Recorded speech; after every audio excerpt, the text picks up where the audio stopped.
छत्रपति शिवाजी महाराज के वंशज अब कहाँ हैं, कैसे हैं? छत्रपति महाराज के दो बेटे थे, संभाजी महाराज और राजा राम महाराज।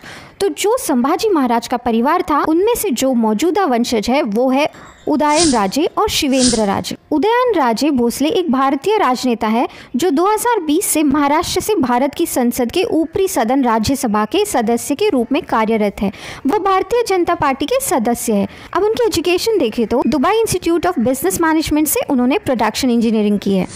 और शिवेंद्र राजे भोसले एक इंडियन पॉलिटिशियन है और भारतीय जनता पार्टी के सदस्य भी है। वो मराठा साम्राज्य के संस्थापक सातारा शाही परिवार के उत्तराधिकारी भी हैं। उनकी एजुकेशन कहे तो उन्होंने अन्ना साहेब कल्याणी विद्यालय सातारा से एसएससी पूरी की है। जो छत्रपति शिवाजी महाराज के बेटे थे राजा राम महाराज, उनके जो दो वंशज अभी है वह है संभाजी राजे और मालोजी राजे छत्रपति। तो जो संभाजी राजे है वो एक एग्रीकल्चरिस्ट, सोशल वर्कर और पॉलिटिशियन भी है जिन्होंने भारत की संसद के ऊपरी सदन में सदस्य के रूप में कार्य किया।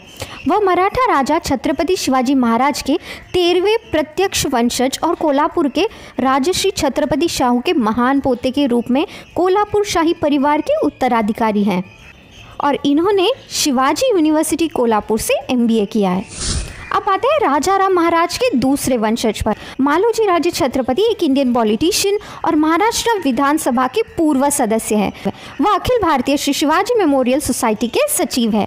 वह इंडियन नेशनल कांग्रेस से भी जुड़े हैं और 2022 को छत्रपति को अखिल भारतीय फुटबॉल महासंघ की कार्यकारी समिति के सदस्य के रूप में चुना गया। इसी तरह जानी अनजानी बातों को पुष्टि करने के लिए ज़्यादा नहीं मगर चैनल पर दोबारा लौट कर ज़रूर आना। Till then take care.